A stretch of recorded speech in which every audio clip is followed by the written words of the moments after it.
우리 성도님들은 과거 중동에서 일어난 6.1 전쟁에 대해서 들어보셨을 것입니다.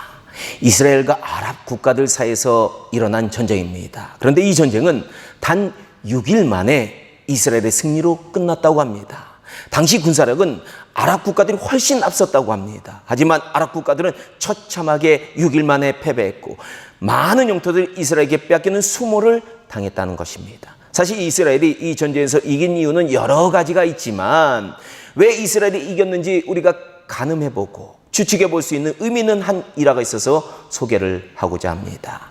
1967년 6월 5일 중동에서 6.1 전쟁이 일어나자 미국의 유명한 대학교인 스탠포드 대학교의 총장님은 그 대학에서 공부하고 있던 유대계 학생들과 아랍계 학생들을 모아놓고 이렇게 당부를 했다고 합니다. 아마 서로 싸울 수도 있고 염려가 돼서 이렇게 당부한 것 같습니다.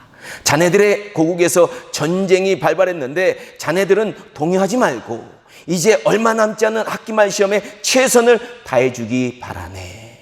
그런데 이렇게 총장님이 신신당부를 하고 나서 며칠 지나고 보니 유대인 학생들은 모두 어디 갔는지 찾아볼 수가 없었다는 겁니다.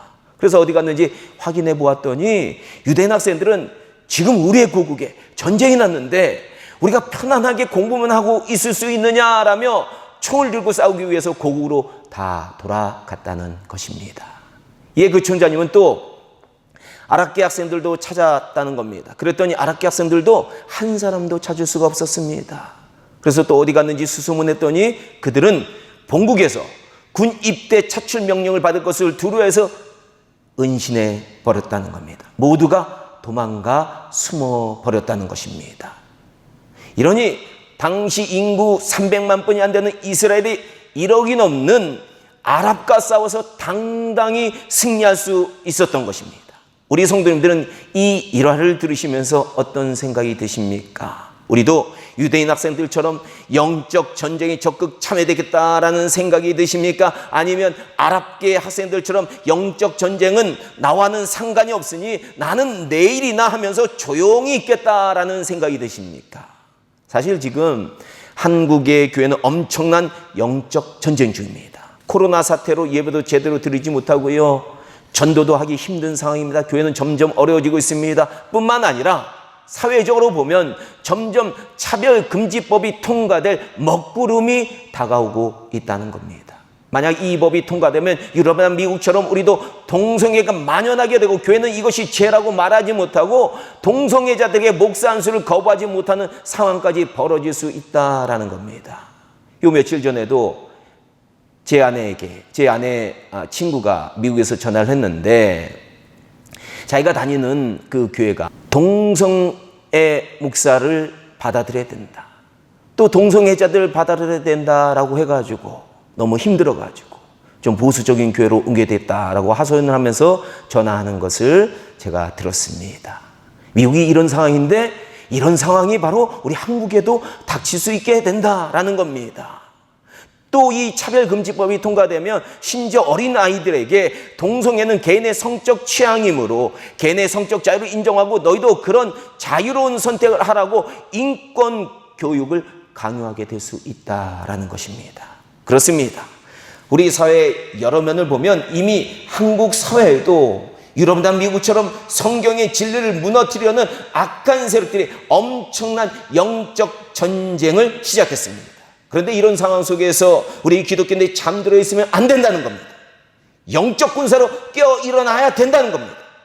우리는 아랍 사람들처럼 전쟁에 차출될까 봐 몰래 숨는 비겁한 크리스찬이 절대로 되면 안 되는 겁니다. 이제 거룩한 전쟁에 일어나 참여해야 한다라는 겁니다. 그런데 우리는 이 영적 전쟁에 대해서 제대로 알지 못하면 이 전쟁을 어떻게 치르고 어떻게 참여해야 될지 모르고 결국에는 이 전쟁에 실패할 수 있게 된다라는 겁니다. 즉 영적 전쟁을 치르는 우리는 이 영적 전쟁에 대해서 확실히 알아야 된다는 겁니다. 그래서 오늘부터는요, 이 영적 전쟁에 대해서 더 깊이 알아보려고 합니다. 우리가 영적 전쟁이 무엇인지, 어떻게 영적 전쟁을 치러야 되는지 더 깊이 알아보려고 하는 겁니다. 먼저 우리가 알아야 되는 것은요, 이 영적 전쟁의 목표가 무엇인지 정확히 알아야 된다는 겁니다. 제가 이 영적 전쟁에 대해서 이 영적 전쟁이 과연 무엇입니까? 고민을 하고 기도를 하면서 하나님께서 저에게 주신 영감이 뭐냐면 이 영적 전쟁의 목표가 무엇인지 우리는 분명히 알아야 된다라는 이런 영감을 주셨다라는 겁니다. 사실 우리 크리스천들이 치르고 있는 이 영적 전쟁은요, 우리의 성공이나 우리 교회가 큰 건물을 짓고 세상에 영향력을 행사하기 위한 것이 절대 아니다라는 겁니다.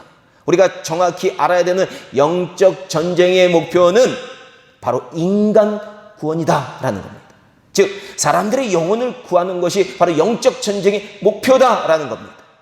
오늘 본문의 말씀은 우리 예수님께서는 승천하시기 전에 제자들에게 부탁하신 마지막 당부의 말씀인데 바로 이 영적 전쟁의 목표를 우리에게 분명히 알려주고 있는 귀한 말씀입니다. 그 말씀을 다시 읽어드리겠습니다. 너희는 온 천하에 다니며 만민에게 복음을 전하라. 믿고 세를 받는 사람은 구원을 얻을 것이요 믿지 않는 사람은 정죄를 받으리라. 믿는 자들에게는 이런 표적이 따르리니 곧 그들이 내 이름으로 귀신을 쫓아내며 새 방언을 말하며 뱀을 집어 올리며 무슨 독을 마실지라도 해를 받지 아니하며 병든 사람에게 손을 얹은 즉 나으리라. 아멘. 이 예수님의 명령을 보면 우리가 치르는 영적 전쟁의 목표가 분명히 나옵니다. 그것은 만민에게 복음을 전하고 그들을 구원시키라는 것입니다. 특히 귀신에게 붙잡혀 있는 불쌍한 영혼들을 구하라라는 그런 말씀입니다.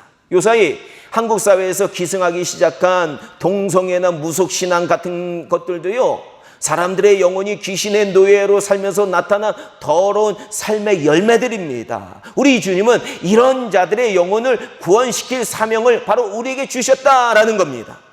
그리고 또 우리 주님은요, 우리에게 뱀을 집어 올리고 병든 자들을 낫게 하라라고 말씀하셨는데 이것이 무엇을 의미합니까? 여기서 뱀은요, 우리 선조인 아담과 이브를 유혹시켜서 타락시킨 사탄과 마귀를 의미합니다. 이 뱀이 인간에게 온갖 영육간의 병을 가져다 주는 존재다라는 것을 우리에게 알려줍니다. 그러나 이미 십자가의 부활을 통해 예수님께서는 뱀의 머리를 짓밟으셨기 때문에, 즉 사탄 마귀의 권세를 이기셨기 때문에 우리 그리스도 예수의 영적 군사들은 이제 이 뱀을 제거하고 집어 던져버리라는 겁니다. 사탄 마귀가 가져다 주는 온갖 영육간의 병에 시달리는 인간의 영혼을 구원해라 라는 그런 말씀이 됩니다. 이제 사탄 마귀에게 남은 것은 영원한 불못에 던져질 일만 남았다라는 겁니다. 이것을 창세기 3장 15절에서 하나님께서는요, 뱀에게 이렇게 예언하셨다는 거예요.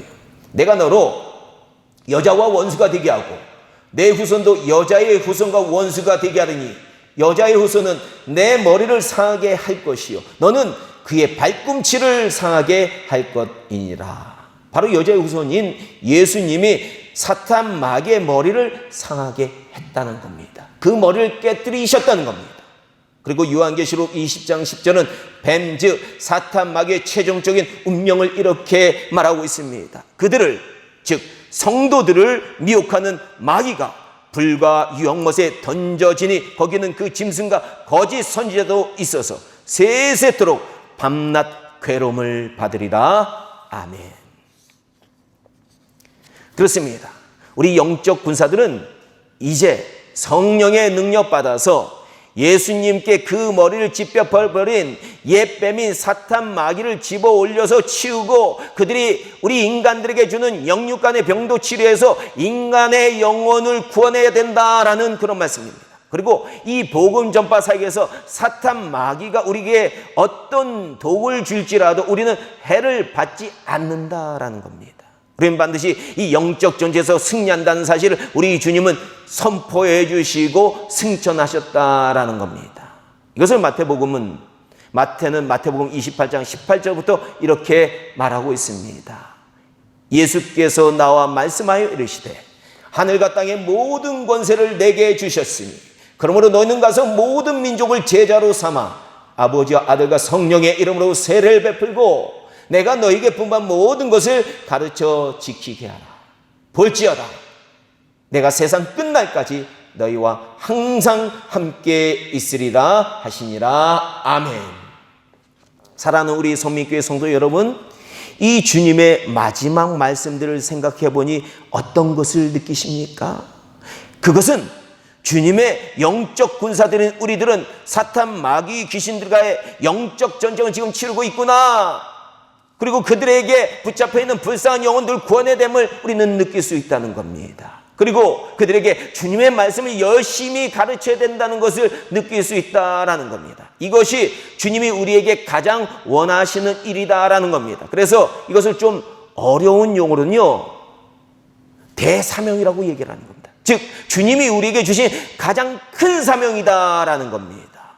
그런데 안타까운 것은요, 오늘날 많은 크리스천들은요, 우리 영적 전쟁의 목표가 무엇인지 정확히 모르니까 하나님의 뜻을 이루기보다는 그저 교회나 왔다 갔다 하는 종교인들이 되어가고 있다라는 겁니다. 종교 생활에 대해서는 열심을 가지는데 주님께서 우리에게 부탁하신 인간 구원이라는 이 사명에는 관심이 사라지고 있다라는 겁니다. 지금 왜 유럽을 비롯한 많은 전통적인 기독교 국가들의 교회들이 시들시들해져 가고 있습니까? 그 이유는 우리의 영적 전쟁의 목표가 인간과 그 영혼을 구원하는 것이라는 것을 잊고 교회의 뜰만 밟는 신앙인들이 너무 많아졌다라는 겁니다. 우리 크리스찬들은 마귀에게 포로로 붙잡혀 있는 세상 사람들 구출해야 되는 영적 전쟁의 군사들인데 이 정신을 잃어버린 군사들이, 태만한 군사들이 너무 많아졌다라는 겁니다. 이사야서 1장 11절과 12절에서 하나님께서는 유대인들에게 이렇게 말씀하셨습니다. 너희의 무수한 재물이 내게 무엇이 유익하냐?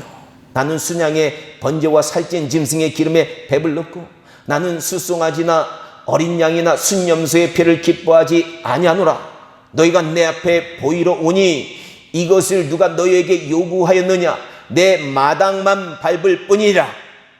그렇습니다. 이 말씀은 당시 유대인들이 예배와 제사는 멋지게 잘 드리고 온갖 제물로 하나님께 풍성하게 드렸지만 이런 것들이 소용이 없었다라는 그런 하나님의 말씀입니다.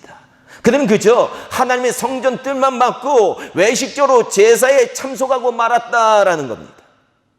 오늘날 우리도 마찬가지입니다. 수많은 예배를 드리고 풍성한 헌금을 하나님께 드려도 우리가 하나님의 뜻인 인간 구원이라는 이 목표를 정확히 알고 이것을 이루는 교회와 크리스천들이 되지 않으면 우리의 신앙생활은 헛것이다라는 겁니다. 사실 주님이 우리를 먼저 이 세상 속에서 왜 구원하시고 그리스도 예수의 군사로 세우셨냐라는 것을 우리는 생각해 봐야 됩니다. 그저 우리 자신만 신앙생활 잘하면서 편안하게 잘 먹고 잘 살라고 우리를 부르신 것입니까? 결코 아닙니다. 주님께서 우리를 부르신 이유는 만민에게 복음을 전파하고 사탄, 마귀, 귀신에게 붙잡혀 있는 인생들을 구원하고 그들 영생으로 인도해주는 주님의 말씀을 가르치고 또 이들이 다시 주님의 영적 군사가 되도록 만들어라 라는 그러한 명령으로 우리를 부르신 겁니다. 근데 요사이 많은 교회들은 이 목표를 잃어가고 있음을 저는 많이 느낍니다.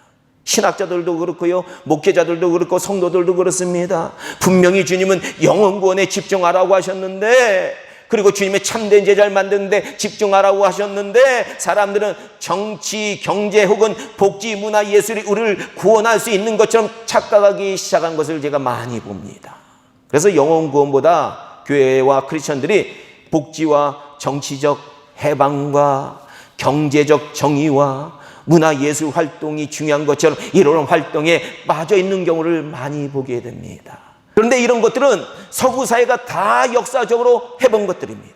하지만 그 결과는 참된 신앙인들 만들고 순전히 하나님과 이웃을 사랑하는 신앙인들을 만들어낸 것이 아니라 교회들만 밟다가 돌아가는 종교인들을 많이 만들어냈다라는 겁니다. 지금 유럽은 이런 것들에 집중하다가 기독교 신앙이 얼마나 처참하게 무너졌는지 모릅니다. 그들 속에는 한 영혼을 구원하고자 하는 열정을 가진 참된 예수님의 제자들이 점점 사라지고 있고요. 교회는 순수한 복음에 집중하는 것이 아니라 사회, 정치, 경제, 문화, 예술, 복지 등 비본질적인 것에 집중하고 있다라는 겁니다. 그렇습니까? 이런 것들은요, 세상의 수많은 정치 단체들이나 시민단체, 경제 단체, 문화예술, 복지단체에서도 가능한 것들입니다. 우리 기독교 신앙만의 유일한 사명이 아니다라는 겁니다. 교회가 아니어도 세상 사람들이 다 할 수 있는 것들입니다. 지금 제가 이렇게 말한다고 교회가 복지 사업도 하지 말고 경제, 정치, 문화, 예술 등 다양한 분야를 활용하지 말라라는 그런 의미가 아닙니다. 제가 말씀드린 것은 우리가 한 영혼과 인간 구원에 대한 확실한 목표를 세우지 않으면 그 자리에 다른 것들이 대신할 수 있다는 것입니다. 주님이 우리에게 주신 영혼 구원의 목표가 다른 것으로 뒤바뀔 수 있다라는 것을 경고하는 얘기입니다. 이것을 쉽게 예를 들어서 말씀드리면 이렇습니다. 독일에서 정치 분야에서 정치를 통해 하나님의 뜻을 이루겠다고 기독교 민주당 그리고 기독교 사회당이 생겨났습니다. 그리고 그들이 독일 정치의 중심이 되었습니다. 하지만 이 결과 독일인들의 신앙이 더욱 거룩해지고 더욱 하나님과 이웃을 사랑하고 복음을 열심히 전하는 자들이 되었는가? 그런 것은 아닌 것 같다라는 겁니다. 오히려 요사이 독일을 보면요, 교회 뜰만 밟는 기독교인들이 너무 많아진 것 같습니다. 그리고 목회자들도 국가에서 월급 받는 직업인들이 되어서 열심히 사라졌어요. 심지어는 대다수의 목회자들이 자유주의 신학에 빠져 있는 것을 우리가 볼 수도 있습니다. 그러니 양들이 어떻겠습니까? 양들도 잠들어 있는 겁니다. 이제는 독일의 신앙인들은 세계 선교의 뜨거운 열정이 사라져가고 있다라는 겁니다. 그저 사람들이 국가로부터 복지 혜택 받아서 노후에 편안하게 지내는 것에만 관심이 많아진 것을 우리가 볼 수 있습니다. 왜 그럴까요? 독일은 기독교 정당이 2개나 되는데 왜 그럴까요? 그 이유는 사람들이 일단 기독교 정당을 만들면 하나님의 백성들을 더 거룩하게 만들고 더 신실하고 하나님을 더욱 사랑하고 인간을 사랑해서 복음을 열심히 전하는 예수님의 참된 제자로 만드는 것이 그들의 목표가 아니라 정권을 장악하는데 그 목표를 두게 된다라는 겁니다. 그래서 그들은요, 참된 크리스천을 만드는 것보다는요, 자신들에게 표를 던져줄 수 있는 사람들을 찾고 그들을 위한 정책을 펼치게 된다라는 겁니다. 알고 보면 정치 권력을 장악하기 위한 활동이지 예수님의 지상 사명을 우리에게 주신 그 목표를 이루기 위한 활동이 아닐 수 있다라는 것을 우리가 느끼게 됩니다. 정치만 그런 것이 아닙니다. 사회, 복지, 문화, 예술, 교육 등 모든 분야가 마찬가지입니다. 많은 크리스천들이 그리고 교회들이 사회, 정치, 경제, 복지, 문화, 예술, 교육 등 다양한 분야를 통해 처음에는 하나님께 영광을 돌리고 선교에 사용하겠다고 열심을 내어서 시작하지만 그 결과는 돈벌이로 끝나는 경우가 허다하다라는 겁니다. 성령으로 시작해서 육체로 마치게 되었다라는 겁니다. 그렇다면 왜 이런 현상들이 나타날까요? 그 이유는 앞에서도 말씀드렸지만 우리 크리스천들이 세상에서 영적 전쟁을 하는 목표가 정확하지 않기 때문입니다. 인간을 구원하고 그들의 영혼을 구원한다는 분명한 목표를 갖지 못했기 때문에 이런 현상들이 일어난다라는 겁니다. 우리 성도님들은요, 연말이면 자선 냄비로 유명한 구세군을 잘 아실 것입니다. 사실 구세군의 창설자인 윌리엄 부스는요, 이 조직을 세상을 구원하는 영적 군대로 조직했습니다. 거룩한 하나님의 군대로 세웠다라는 겁니다. 그래서 그 조직의 이름이 영어로 The Salvation Army입니다. 구원의 군대라는 뜻입니다. 그렇습니다. 원래 윌리엄 부스는 이 조직을 사람들의 영혼을 구원하기 위해서 세운 것입니다. 사회복지와 빈민을 돕는 것은 영혼 구원을 위한 수단이고 도구이지 이것이 목표가 아니었다라는 겁니다. 우리는 이런 사실을 윌리엄 부스에게 일어난 한 일화를 보면 알 수 있습니다. 원래 구세군요, 세워진 초기에는 매우 박해가 심했습니다. 윌리엄 부스의 의도를 사람들이 잘 몰랐던 거예요. 그러나 그의 활동이 30년이 지나가면서 그는 전 세계로부터 인정받게 됩니다. 그래서 1904년 영국의 국왕 에드워드 7세가 윌리엄 부스를 버킹엄 궁전에 초대해서 수십 년간 그가 받았던 고난과 박해에 대해서 위로하면서요, 당신은 매우 훌륭한 일을 하였어, 참으로 위대하오 부스 장군하고 치하했다고 합니다. 그러자 윌리엄 부스는 이렇게 말했다고 합니다. 폐하, 어떤 이의 야망은 예술이고 어떤 이의 야망은 명성이며 어떤 이의 야망은 돈에 있지만 저의 야망은 오직 인간의 영혼에 있습니다. 맞습니다. 윌리엄 부스는요, 그 마음의 중심이 인간 영혼 구원이었습니다. 사회사업이 그 중심이 아니었습니다. 단지 사회사업은 가난한 분들의 영혼을 구원하는 도구였다라는 겁니다. 그래서 그가 가난하고 어려운 분들의 영혼을 살아가는 정신을 보고 많은 사람들의 감동을 받고 사람들이 그의 사역을 인정해서 그 결과 구세군 조직은 영국을 비롯해서 전 세계로 쭉쭉 뻗어나가게 되었다라는 겁니다.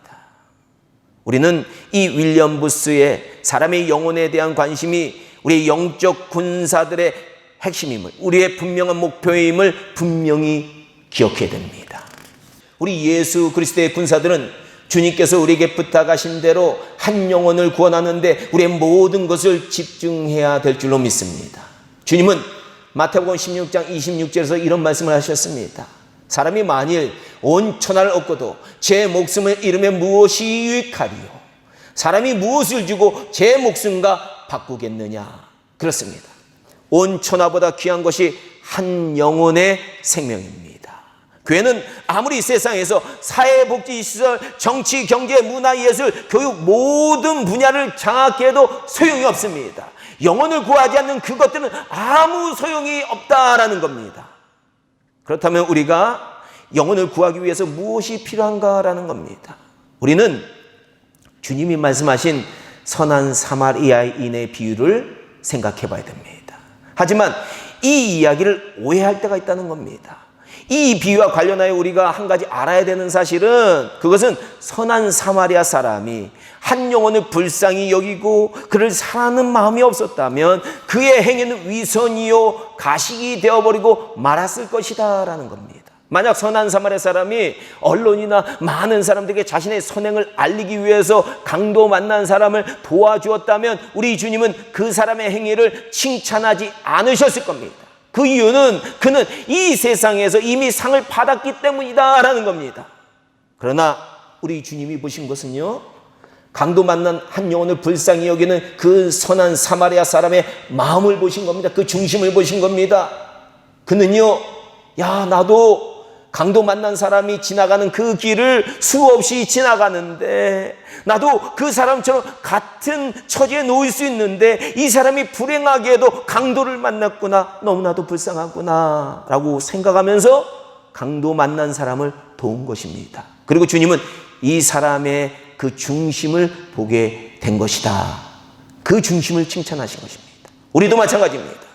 죄로 인해서 죽을 수밖에 없는 우리를 구원하신 우리 주님의 은혜가 너무나도 감사해서 그 은혜를 깨닫고 보니 우리 주변에 죽어가는 영혼들과 하나님의 은혜와 사랑을 모르고 인생을 방황하면서 살아가는 그 영혼들이 한없이 불쌍히 여겨질 때 우리는 한 영혼을 구원하고자 하는 참된 주님의 증인으로 살아가게 된다는 겁니다.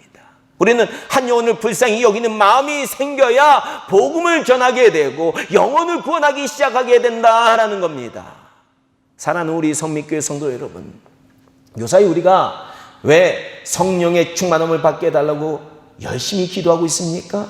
그 이유는 우리 인간들은 너무나도 완악하고 그 심령이 타락해서 성령님이 주시는 하나님의 마음을 받지 못하면 우리는 한 영혼의 구원에 집중하지 못하고 세상 일들에 빠져서 자신의 목적만을 이루기 위해서 살기 때문이다라는 겁니다. 그러나 성령이 임하시면 우리의 마음에는 새로운 마음이 생깁니다. 주님의 그 풍성하신 사랑의 마음, 그 은혜 감사하는 마음, 그리고 우리 자신들이 정말로 벌레보다도 못한 죄인인데 이런 죄인들을 구원해 주신 한없는 주님의 십자가의 은혜에 고마워하는 마음, 그리고 나같이 고집불통을 오래오래 참아주시고 인내주셔서 구원해 주신 하나님의 사랑을 느끼게 된다라는 겁니다. 바로 우리는 이런 성령의 체험이 있어야 주님의 목표가 우리의 목표가 되는 겁니다. 즉 영혼 구원이 우리의 목표가 될 수 있다라는 겁니다. 그리고 이런 영적 체험이 있으면 우리의 모든 삶의 재능과 우리의 모든 소유와 우리의 모든 시간을 주님의 목표를 이루기 위해 사용하기 시작한다라는 겁니다. 맞습니다. 우리는 성령 받으면 이런 은혜와 사랑의 마음으로 가득해져서 한 영혼을 구원하기 위해서요, 하나라도 더 주고 싶고 그 영혼을 구원하기 위해서 더 나누고 더 사랑으로 접근하고 싶은 마음이 풍성하게 생겨나게 되는 겁니다. 그리고 그런 영혼의 상태를 우리가 가져야 우리는 제대로 된 복음을 전할 수 있고 그 복음에는 능력이 나타나게 된다라는 겁니다. 그러므로 우리 성민교회는 오늘부터는 성령의 불을 받아서 이런 하나님의 은혜를 체험하는 성도들, 하나님의 사랑을 체험하는 성도들, 그리고 주님의 마음으로 영혼들을 구원하기 위해서 복음을 열심히 전하는 성도들이 다 되시기를 주님의 이름으로 축원합니다. 그리고 이런 역사가 우리 성민교회 성도들 심령뿐만 아니라 이 민족의 교회들 가운데 그리고 전 세계들 교회들 가운데 불같이 일어나서 하나님 아버지의 마음을 기쁘게 해드리기를 주님의 이름으로 다시 한번 축원합니다. 기도하겠습니다.